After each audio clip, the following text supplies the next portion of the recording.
animalism. We have just as much justification of interpreting it for either side. Second, there are biblical passages that contradict the very goal of animal ethicists. So for every good passage we have from the Bible, we have a passage from the Bible that maybe is putting animals in a negative light, such as Genesis, where God allows humans to eat meat after he commanded a vegetarian diet.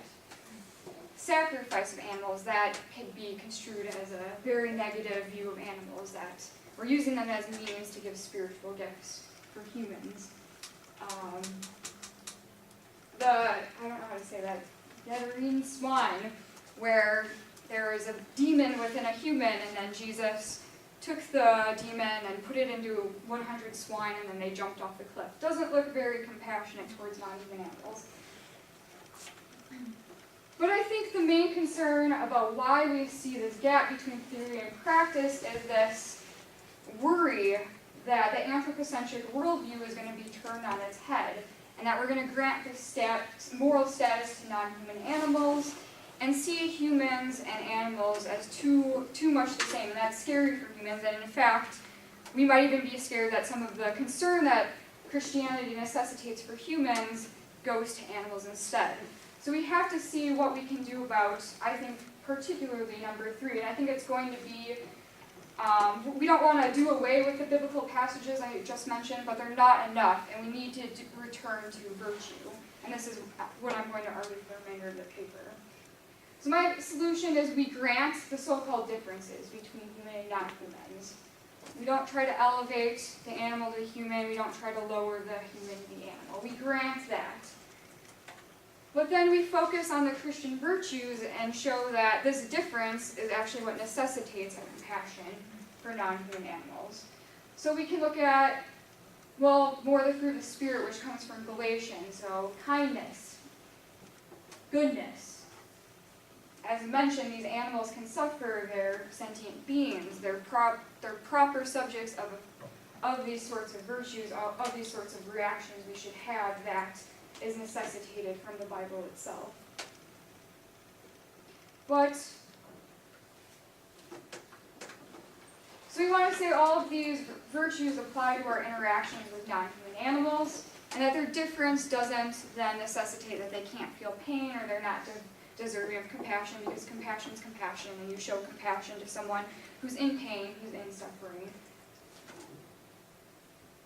And in fact, individuals like C.S. Lewis, Cardinal Robert Bellarmine from the Catholic Church, have said that these so-called differences actually give us more of a reason to treat animals with compassion, because they're not going to be compensated for the pain that they experience in this life. They won't have a heavenly reward for their pain and suffering. So the differences actually, in a sense, might give us more of a reason to treat them compassionately. But beyond that, I think a stronger argument to make is to look at the theological virtues.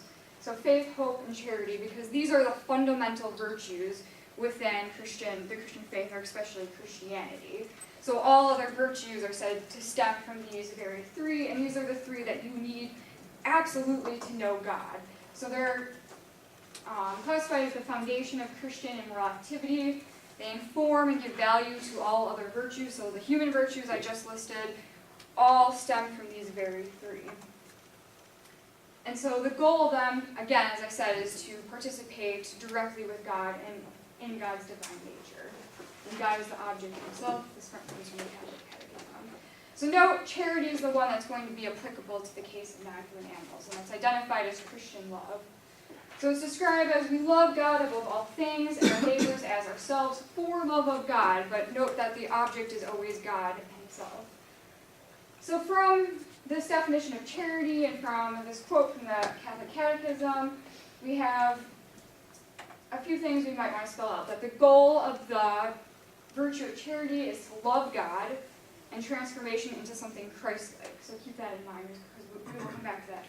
How we do it, well, by being beneficent and loving our neighbor, and who our neighbor is, essentially does not have to be limited to human beings.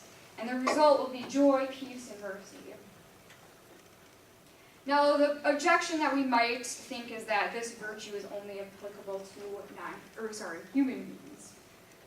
that we only have to show Christianity only demands charity to be shown to human beings. But we can respond to this in a couple of ways. So first is to realizing the image of God and emulating his love, using his constant theme of provision and gentleness. So this is, again, going to go back to biblical interpretation, but they're problematic, but like I said, we need these in addition to what I'm going to focus on next. So here are a few more examples of God's treatment of animals within the Bible. So even the sparrows are not forgotten by God. God so cared for his creation that foxes have holes and birds of the air have nests. And this comes from Andrew Lindsay. He has quite a few more Bible verses that he uses, but from these sorts of verses and more, he concludes, the image in whose God we are made is a holy, loving, and just God who cares for his creation. So note that these theological virtues, what is unique about them is they have a vice associated with them on one end, if you're not doing enough, but you can never do too much. So something like courage, there's a vice on either end. You can be not courageous enough, you're a coward, or you can be too courageous and you're just a fool. But with the theological virtues, there's no vice on the extreme. So you can be not charitable enough, but you can't be too charitable. So we can't say that charity stops at human beings, because you can't be too charitable if you're being charitable to non-human animals. So that's something interesting that we might keep in mind when we're making this distinction between why the theological virtues are especially important in this argument. But the second thing we want to look at is how Christ loved us, and use this as a model for charity. So he's commonly referred to as the Prince of Peace, and what we see from his ethic within the New Testament is this ethic about the strong supporting the weak, or protecting the weak, the higher serving the lower, a primacy of mercy to the weak, powerless, and oppressed. And beyond this is an interesting hierarchy of how love is shown throughout the Bible. So God has a son, and he loves him so he gives his love to Jesus, and Jesus goes on to give his love to human beings, and human beings are then directed to give their love to others. And one thing that we might want to point out in the passage 18:25 is that they're demanded to give their love to those farthest away. So it's not people that are your friends and your family, but it might be people that are actually very hard to love. Enemies is one that's specifically mentioned. But this is the model of what divine love is, going beyond your typical sphere of who you would think you would typically love, and extending that love out, extending the sphere of who is lovable to the weaker, the oppressed, the powerless.